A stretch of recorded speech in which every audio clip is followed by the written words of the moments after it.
welcome back to SipNReview. My name is Chantel and I will be doing a Netflix movie review on Aftermath.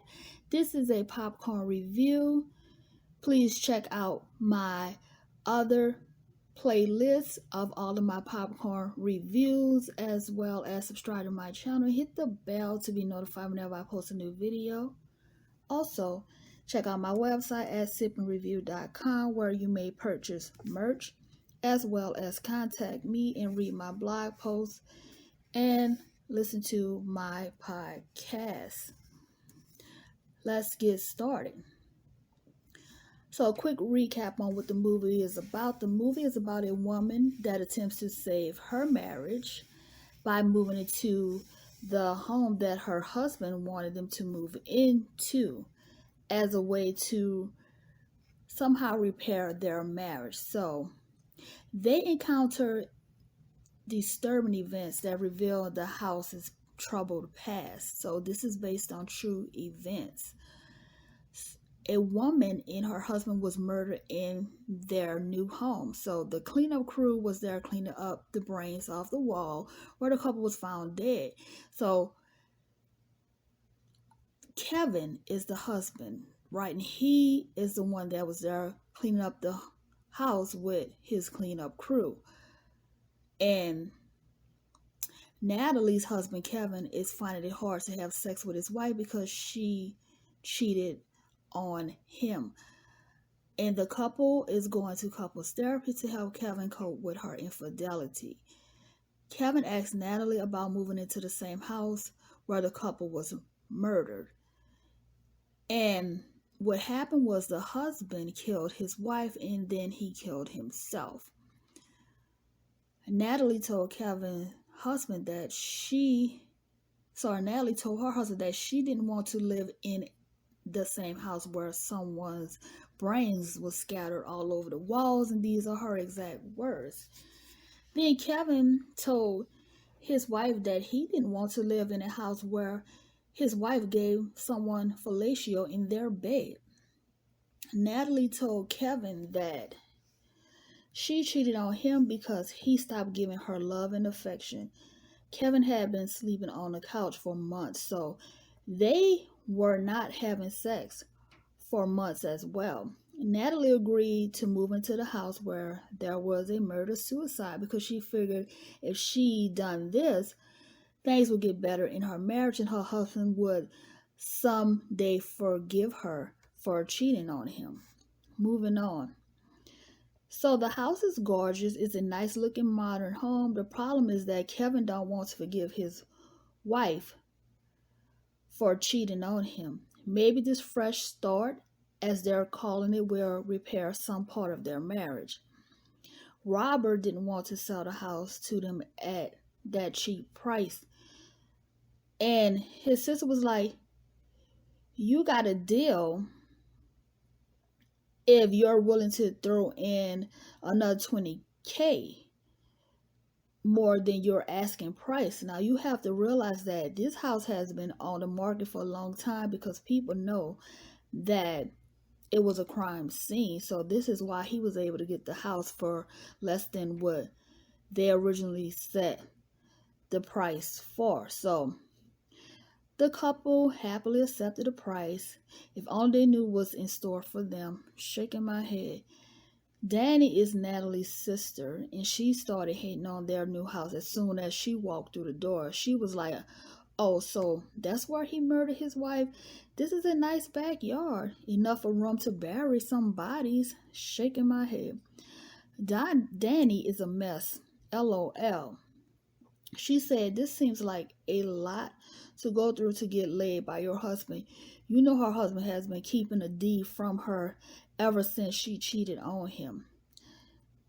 The dog was barking at the closet door. When Natalie opened the closet door, she didn't see anyone in there. Moving on.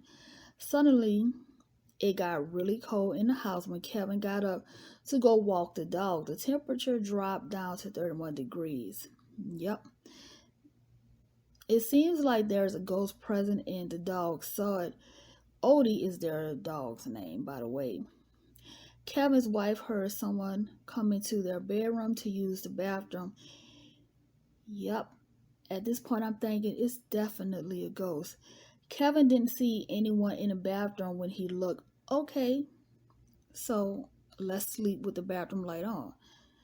Someone in a white pickup truck was watching their house. I wonder who could that be? Who's this chick that Kevin was talking to in his class? Because Kevin decided to go back to college because he also said that, well, his wife assumed that he was being a B to her because of the fact that he had to drop out of college, and he blamed him dropping out of college all on his wife because she cheated on him. Meanwhile, they exchanged phone numbers so they could work on a project together. She told Kevin that her name was Avery. So working on a project is what they're calling it these days. Shaking my head. Moving on. Kevin set the mood when he got home for his wife to help celebrate her new deal. She got her new job, and it's because she's a clothing designer, and her clothing designs will be in store now. They finally had sex. It's about time. They went to bed and it was freezing again. This time in their bedroom, you could see the smoke coming from her mouth. The temperature dropped to 31 degrees again. Someone was playing music, and the same closet door that Odie was barking at opened by itself. Natalie shut the closet door and it opened again. Clearly, they don't know anything about cleansing your house. Us black folks would have had someone come over and pray over that house with the sage and more. I'm just saying. The chick named Avery from Kevin's classroom texted him. I'm thinking, why are you texting this married man? So Natalie was talking on the phone with her sister Danny. Danny volunteered Natalie to host a family dinner at her house without telling her. That's messed up. So Danny was checked into rehab before. Apparently she had a drug problem in the past. What the world? Natalie threw the dog's ball and it went underneath the bed. When she went to get it, the ball was sitting on top of her bed. So someone else is in that house. Like, how did it get on the bed if it was just underneath the bed when she went to go get the broom to get it from underneath her bed? So that was weird. Apparently,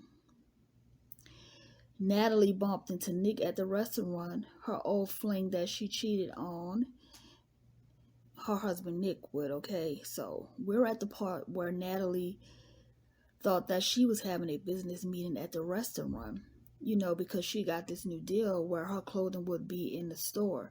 So Nick surprised Natalie. She didn't even know that she was going to meet him there. So Nick told her he was the one that actually got her the deal. Now, Kevin is going to feel some type of way about that because he sure as hell don't want his wife working with the same man that she cheated on him with.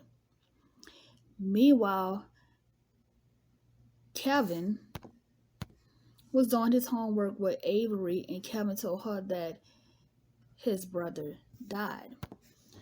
It's 11 p.m. and the temperature dropped down to 31 degrees in the house again. Well, it's about time they did something in this movie to make the hairs rise on the back of my neck. Natalie looked up and she saw a dead woman laying on the floor. Kevin got home and Natalie was sleeping on the couch. She told Kevin what happened, and of course, he didn't believe her. He thinks she's having paranoid hallucinations. Why these strange events are only happening to her. So I asked that question because one little thing happened to him where the thermostat dropped to 31 degrees.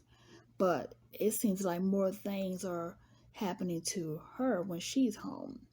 Pretty much because she's home more often than her husband is. So Danny came to the house to feed a dog and to bring groceries to the house. Odie was barking at the closet door again, and whatever was in there scared him enough to make him stop barking. When Danny got downstairs, Odie was laying down and someone turned on the faucet again. And they also turned off the power in the house. Odie is MIA. Danny ran upstairs to the bedroom and she locked the door because she saw someone in the house. So you can see a shadow underneath the door. Danny was thinking about grabbing her cell phone to call for help because she was terrified. Child, I think someone is trying to scare them on purpose. And it might be Robert because he didn't look too happy when they purchased that home. What the world? Danny hid in the closet and something snatched her and pulled her inside of the walls. Natalie and Kevin made it home and they were calling Danny's name. Where the food went, because she did put the food in the fridge and there was no food inside of the fridge when they looked, nor was Odie anywhere to be found. So someone made it look like Danny wasn't ever there. So eventually they found Odie and someone set their car on fire.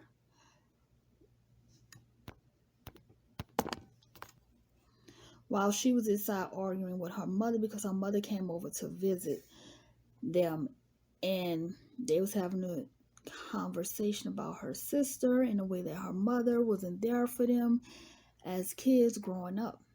Moving on. Robert was listening to Claudia talk to Natalie. Claudia told Natalie that she didn't think that her brother killed himself and his wife. So the tea is that her brother was upset that his wife cheated on him. Okay, similar stories. So Robert told Natalie that he would buy the house back from them. I said that, y'all, I don't trust Robert. He's weird to me. From the beginning, I had bad vibes about Robert. Robert grabbed Natalie by the arm and he told her that you and your husband took advantage of a woman that wasn't in her right mind when they bought the house. What the world is Robert talking about? Because he was like, that's all he left her was that house. First of all, your sister had the house up for sale. How dare you come for Natalie? Moving on. Odie was weak.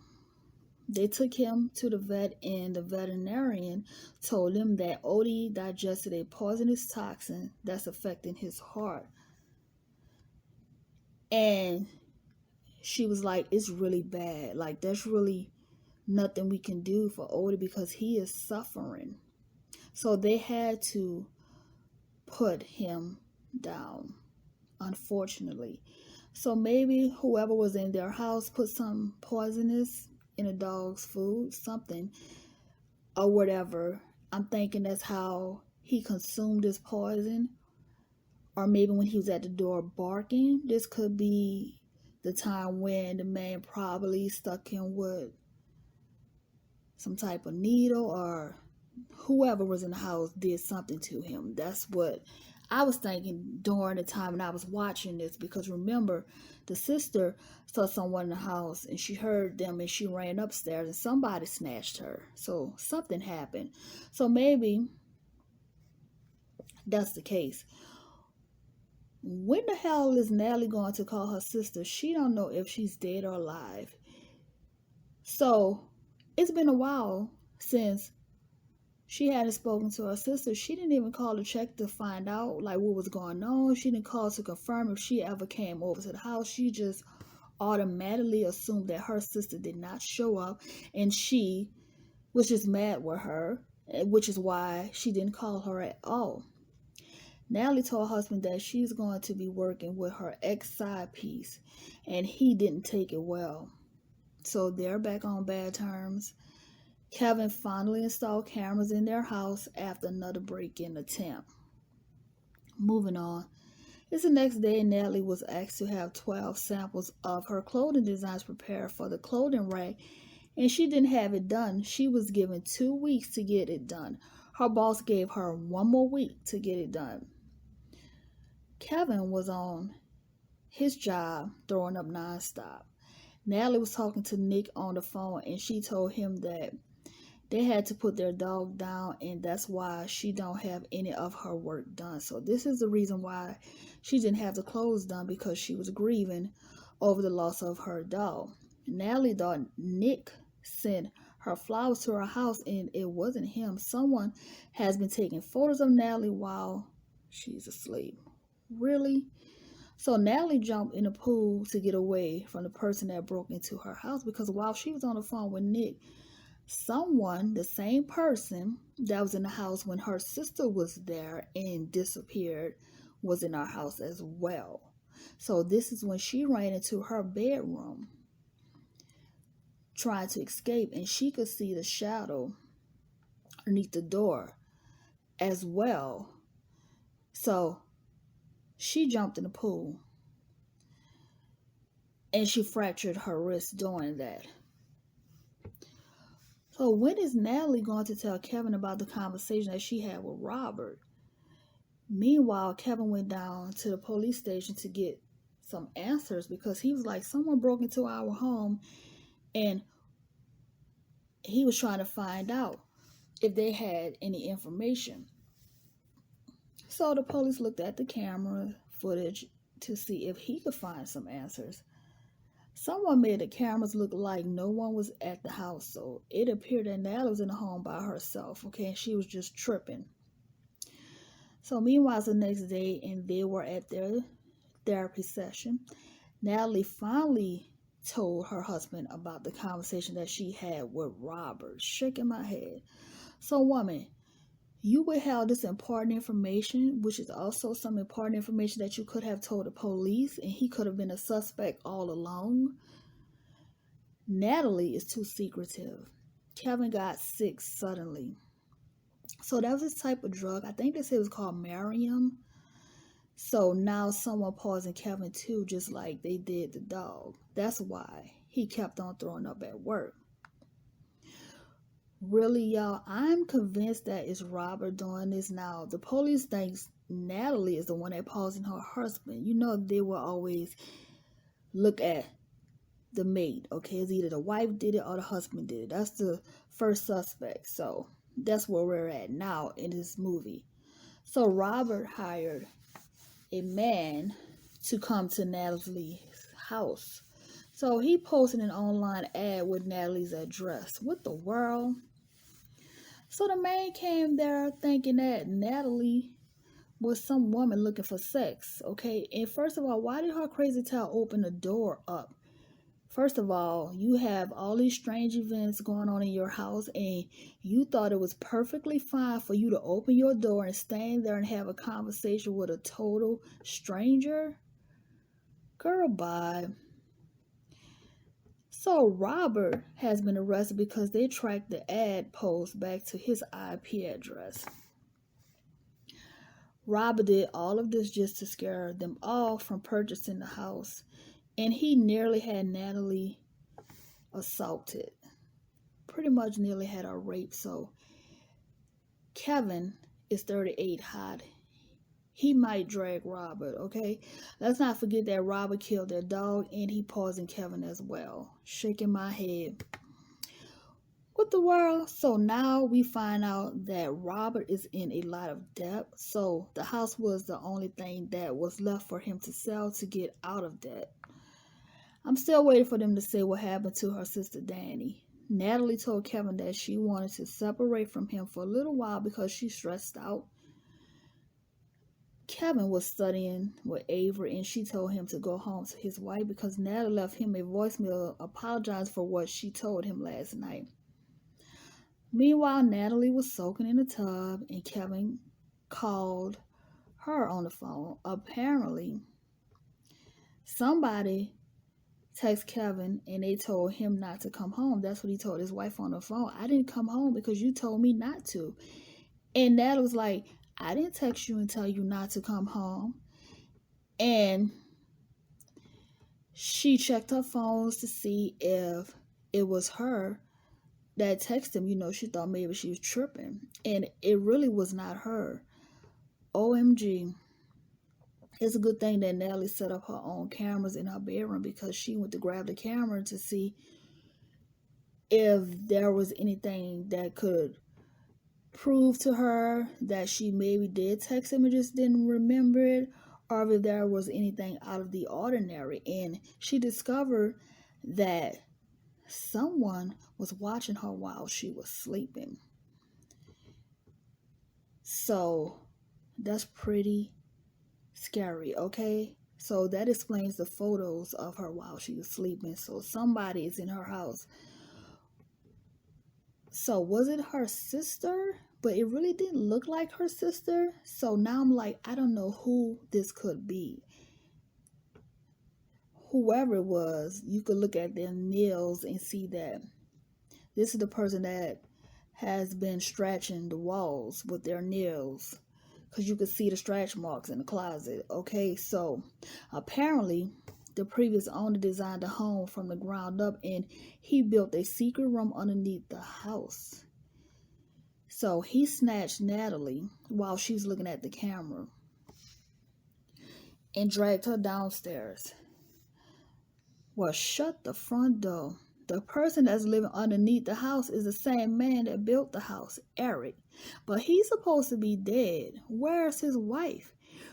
If you recall, now at the beginning I stated that there was a murder, suicide in the house. So Eric isn't dead, but they showed him laying there dead. So what the world really happened? Why he's not dead? Interesting. So Kevin made it home with some red roses that he bought for his wife. And he was texting her and calling her, and she was not answering. Of course, she's being held hostage downstairs and being drugged at the same time. Shaking my head. So Natalie kissed the man, and she tried to convince him, Eric, that, she wanted to be with him because her husband was treating her badly. He didn't believe her, that she wasn't cheating on him anymore, and he didn't want to forgive her, yada, yada, yada. So he almost believed her until he saw her reaction to Eric on the cameras. So this made him stuff the towel down her mouth so that he wouldn't hear her scream. So Kevin went upstairs into the bedroom, into their bathroom, which is in their bedroom. So she had the water in the tub filled up and candles was everywhere. Okay, the mood was set for romance that night. So someone was laying in the bed. Of course, it was Eric. And Kevin, no, it wasn't Eric, it was her sister Danny. So Kevin thought that it was his wife. So he got in the bed, cozied all up, and blood was on his hands. And he pulled a cover back, and it was Danny's dead body. So he jumped out of the bed, and when he stood up, Eric was behind him, trying to drug him. But he heard Natalie scream, so he already knew to go into defense mode. So they struggled for a while, and he made it downstairs. His wife was with him because she came in just in the nick of time. So she was in a room with all of her clothing that she designed, and she stabbed him. Her husband drugged him, and that was pretty much the end of Eric. So they finally moved out of the house, and that house is cursed, okay? They need to burn that house down to the ground. No one should ever live there again, in my opinion, okay? But they may try to resell a house again because it's still standing and there's money to be made, but that dang old house needs to be burned down to the ground. So that is the end of my movie recap / review on Netflix movie Aftermath. I will have to give this movie 5 stars, 10 if I can, okay? Because it is just that good. I love it, from the beginning. Okay, it was good. So I highly recommend that you go and watch this movie on Netflix. Thanks for listening. Please subscribe to my channel and hit the bell to be notified whenever I post a new video. And you all have a blessed day. Bye now.